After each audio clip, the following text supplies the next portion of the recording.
ಮಂಡ್ಯ ಜಿಲ್ಲೆಯ ನಾಗಮಂಗಲ ತಾಲೂಕಿನ ನಾಗತಿಹಳ್ಳಿಯ ಸರ್ಕಾರಿ ಶಾಲೆಯ ಶತಮಾನೋತ್ಸವ ಹಾಗೂ ಯುಗಾದಿ ಹಬ್ಬದ ಅಂಗವಾಗಿ ಕವನ ವಾಚನ ಸ್ಮರಣ ಸಂಚಿಕೆ ಬಿಡುಗಡೆ ಸಮಾರಂಭ ನಿನ್ನೆ ನಡೆಯಿತು. ನಿವೃತ್ತ ಶಿಕ್ಷಣಾಧಿಕಾರಿ ಗಂಗಾಧರ ಸ್ವಾಮಿ ಸ್ಮರಣ ಸಂಚಿಕೆಯನ್ನು ಬಿಡುಗಡೆಗೊಳಿಸಿದರು.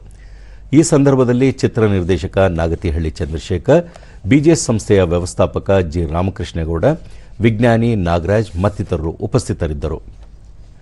ಇದೇ ಸಂದರ್ಭದಲ್ಲಿ ಬಿಜಿಎಸ್ ಸಂಸ್ಥೆಯ ವ್ಯವಸ್ಥಾಪಕ ಜಿ ರಾಮಕೃಷ್ಣೇಗೌಡ ಅವರನ್ನು ಸನ್ಮಾನಿಸಲಾಯಿತು.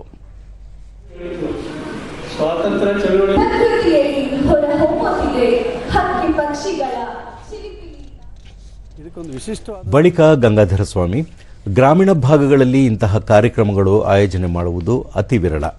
ಇಂತಹ ಕಾರ್ಯಕ್ರಮದಲ್ಲಿ ಗ್ರಾಮೀಣ ಭಾಗದ ಜನತೆ ಹೆಚ್ಚಾಗಿ ಭಾಗವಹಿಸಬೇಕು ಎಂದರು.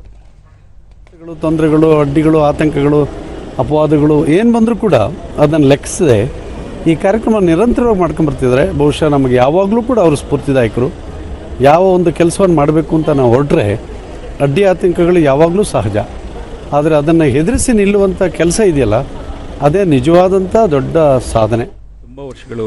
ಜಿ ರಾಮಕೃಷ್ಣೇಗೌಡ, ನಾಗತಿಹಳ್ಳಿಯಲ್ಲಿ ಯುಗಾದಿ ಹಬ್ಬವನ್ನು ವಿಶೇಷವಾಗಿ ಹಾಗೂ ಸಂಭ್ರಮದಿಂದ ಊರಿನ ಜನರೆಲ್ಲ ಸೇರಿ ಆಚರಣೆ ಮಾಡುವುದೇ ಒಂದು ಸಡಗರ. ಚಿತ್ರ ನಿರ್ದೇಶಕ ನಾಗತಿಹಳ್ಳಿ ಚಂದ್ರಶೇಖರ್ ವಿದ್ಯಾಭ್ಯಾಸ ಮಾಡಿದ ಶಾಲೆಯನ್ನು ಅಭಿವೃದ್ಧಿಪಡಿಸುವ ನಿಟ್ಟಿನಲ್ಲಿ ಪ್ರತಿ ವರ್ಷ ಹಲವಾರು ಕಾರ್ಯಕ್ರಮಗಳನ್ನು ಆಯೋಜನೆ ಮಾಡುತ್ತಿರುವುದು ಶ್ಲಾಘನೀಯ ಎಂದರು. ಆಗುತ್ತೆ, ನಮ್ಮ ಕನ್ನಡಕ್ಕೆ ಒಳ್ಳೆಯದಾಗುತ್ತೆ ಅನ್ನೋ ಒಂದು ಕಾರಣ ನಮ್ಮ ಶಾಲೆಯಲ್ಲಿ ಕೆಲಸ ಮಾಡಿದ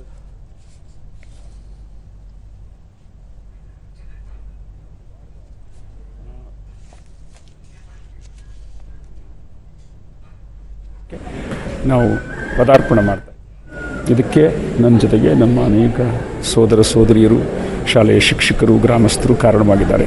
ಹಾಗಾಗಿ ಯುಗಾದಿ. ನಾಗತಿಹಳ್ಳಿ ಚಂದ್ರಶೇಖರ್, ನಮ್ಮ ಶಾಲೆ ಬ್ರಿಟಿಷರ ಕಾಲದಲ್ಲಿ ಆರಂಭವಾಗಿದ್ದು ಇಂದು ಶತಮಾನೋತ್ಸವ ಆಚರಿಸಲಾಗುತ್ತಿದೆ. ಜೊತೆಗೆ 21ನೇ ಸಾಂಸ್ಕೃತಿಕ ಹಬ್ಬವನ್ನು ಈ ಬಾರಿ ಆಚರಿಸಲಾಗುತ್ತಿದೆ. ಈ ನಿಟ್ಟಿನಲ್ಲಿ ಹಲವಾರು ಕಾರ್ಯಕ್ರಮಗಳನ್ನು ಆಯೋಜನೆ ಮಾಡಲಾಗಿದೆ ಎಂದು ತಿಳಿಸಿದರು.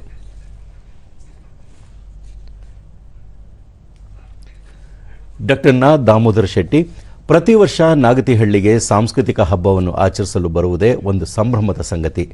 ಪ್ರತಿ ವರ್ಷ 3 ದಿನಗಳ ಕಾಲ ಕಾರ್ಯಕ್ರಮವನ್ನು ಆಯೋಜನೆ ಮಾಡಲಾಗುತ್ತಿದ್ದು, ಈ ಬಾರಿ ಸರ್ಕಾರಿ ಶತಮಾನೋತ್ಸವದ ಅಂಗವಾಗಿ ವಿಶೇಷ ಕಾರ್ಯಕ್ರಮವನ್ನು ಆಯೋಜನೆ ಮಾಡಲಾಗಿದೆ ಎಂದು ಹೇಳಿದರು.